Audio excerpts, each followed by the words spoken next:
নমস্কার, পিয়ালি সংসারে আপনাদের প্রত্যেককে স্বাগত। আজকে আমি আরেকটি নতুন রেসিপি নিয়ে চলে এসেছি। আজকের রেসিপি হলো দই কাতলা। আমরা অনুষ্ঠান বাড়িতে এইরকম রেসিপি সাধারণত খেয়ে থাকি, কিন্তু আমি একদম ঘরোয়া পদ্ধতিতে এই রেসিপিটা তৈরি করেছি।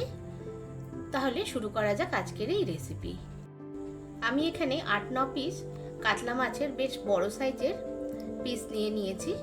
ওটাকে ভালো করে ধুয়ে জল ঝরিয়ে ওর মধ্যে প্রথমে একটু লেবু, তারপর নুন আর খুব বেশি হলুদ নয়, সামান্য একটু হলুদ দিয়ে ভালো করে মাখিয়ে রেখে দিলাম। এদিকে আমি মশলাগুলো রেডি করে রাখছি। আমি দুটো মাঝারি সাইজের পেঁয়াজ কেটে রেখেছি, ওটার একটা পেস্ট তৈরি করে নিয়েছি। সেটা একটা প্লেটে ট্রান্সফার করে রাখলাম। তারপর ওটারই মধ্যে আমি কয়েকটা কাঁচা লঙ্কা, 1.5 ইঞ্চির মতো আদা আর 5-6টা রসুন এটাও আমি বেটে নিলাম। সেটাও একটা বাটিতে রেখে দিলাম।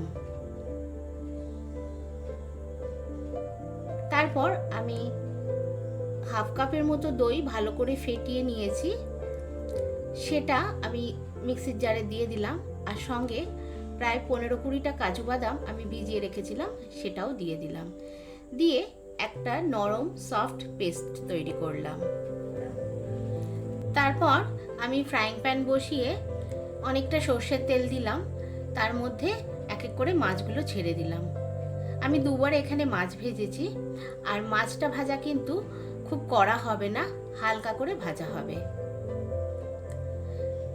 কড়া ভাজলে ভেতরে মশলা, নুন, ঝাল ঢোকে না, ওই জন্য একটু হালকা করে ভাজলে কিন্তু খেতেও ভালো লাগে, বিশেষ করে ঝোল বা যে কোনো গ্রেভির মাছ হলে। আমার এদিকে সবকটা মাছ ভাজা হয়ে গেছে। ওই তেলের মধ্যে আমি একটু গোটা গরম মশলা ফোড়ন দিলাম, যেমনি 3-4টে এলাচ আর একটু দারচিনি, আর সঙ্গে একটু জিরে ফোড়ন।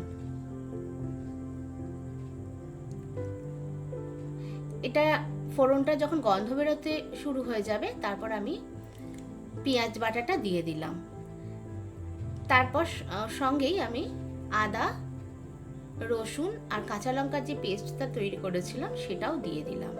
এখানে আমার ভিডিওটা একটু হেজি হয়েছে, কারণ ক্যামেরাটা রাখা ছিল, ওর মধ্যে ধোঁয়া লেগে গরমের হেজি হয়ে গেছে, আমি সেই মুহূর্তে বুঝিনি।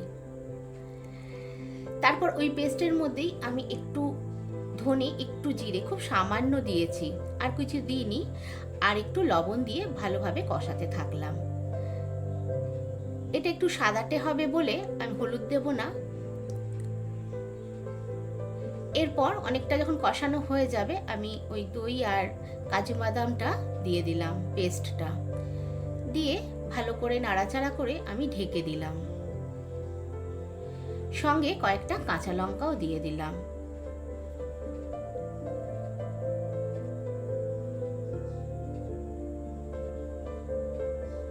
এই রান্নাটা ভাতের সঙ্গেও যেমনি ভালো লাগে, ফ্রাইড রাইসের সঙ্গেও কিন্তু বেশ ভালো লাগে। দেখুন, আমি 3-4 মিনিট পর ঢাকাটা খুলে ওর মধ্যে একটু মিষ্টি দিলাম। আমার কষানোটা হয়ে গেছে, তেল ছেড়ে দিয়েছে। এরপর আমি গরম জল দিয়ে দিলাম।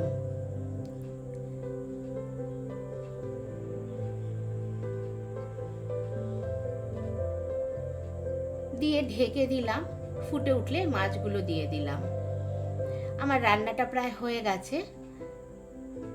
আমার এই রেসিপি আপনাদের কেমন লাগছে অবশ্যই জানাবেন। যারা ইউটিউব থেকে দেখছেন তারা লাইক, শেয়ার, কমেন্টস আর সাবস্ক্রাইব করে দেবেন। আর যারা ফেসবুক থেকে দেখছেন তারা ফলো করে দেবেন, এইটুকু অনুরোধ। আজকের মতো আমার রেসিপিটা এখানেই শেষ করছি। আমার রান্নাটা প্রায় হয়ে গেছে।